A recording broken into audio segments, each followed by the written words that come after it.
pergunta que eu coloco sempre quando eu falo de ética é o que estamos fazendo uns com os outros.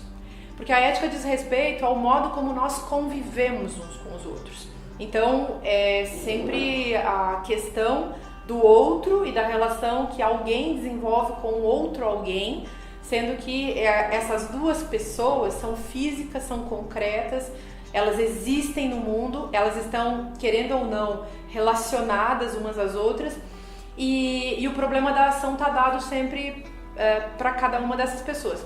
Em outras palavras, a gente pode dizer que a ética é aquilo que eu sou capaz de pensar acerca daquilo que eu faço.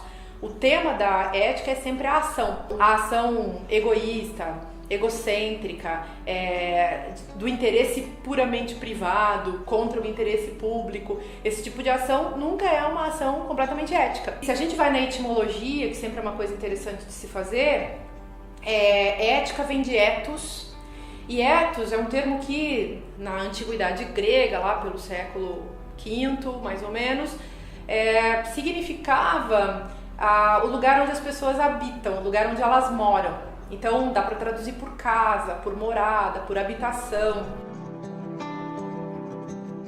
A diferença, aliás, entre ética e moral é bem importante para a gente entender o que é a ética enquanto uma produção da cultura. Porque a moral também é uma produção da cultura. E a moral, a gente conhece a moral no nosso contexto cotidiano, assim, porque às vezes a gente diz isso é imoral, ou fulano é um moralista, ou isso é puro moralismo. A moral é o hábito, é o costume, é aquilo que se consolidou como sendo verdadeiro do ponto de vista da ação. Então, aquilo que todo mundo tem que fazer.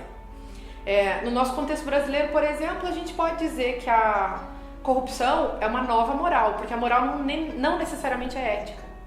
Então, a ética é sempre a reflexão, o pensamento, o questionamento que eu dirijo para aquilo que já se consolidou em termos práticos, em termos concretos do cotidiano.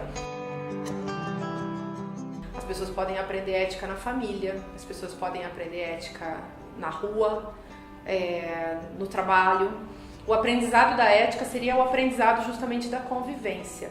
Eu acredito que na nossa cultura nós estamos perdidos nesse sentido, perdidos do mundo ao nosso redor, perdidos do estranho, perdidos nesse sentido da aventura de viver e ao mesmo tempo perdidos de nós mesmos, porque inclusive nós só vamos encontrar a nós mesmos no momento em que nós estejamos disponíveis para esse estranho, para esse outro.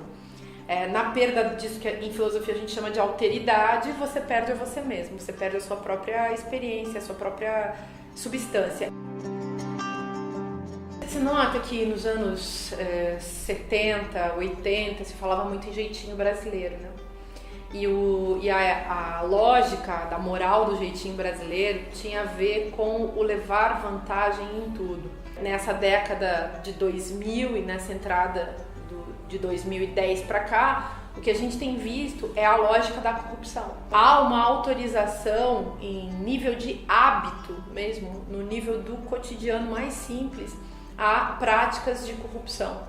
Desde o taxista que dá uma volta a mais, até o dono do restaurante que cobra um preço exorbitante por um produto que não vale nada ou vale muito menos, até a pessoa que rouba, enfim, um dinheirinho, sei lá, você vai numa repartição pública para conseguir uma burocracia, resolver uma burocracia, você passa R$100 para ela, esse tipo de coisa, né?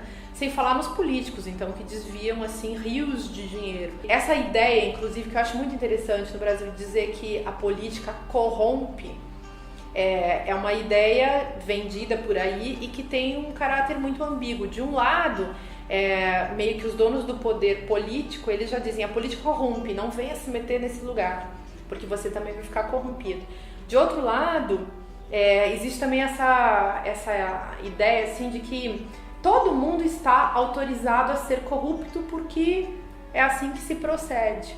Então, é como se não pudesse ser diferente. A gente entender por que a ética falta na nossa cultura, por que ela não é promovida, tem a ver com o desejo de que as coisas continuem do jeito que elas estão, ou seja, péssimas. a solução para uma sociedade se construir como uma sociedade ética dificilmente virá de cima para baixo. O sujeito, a pessoa ética, sei lá, ela sempre vai ter vontade de fazer um mundo melhor, né?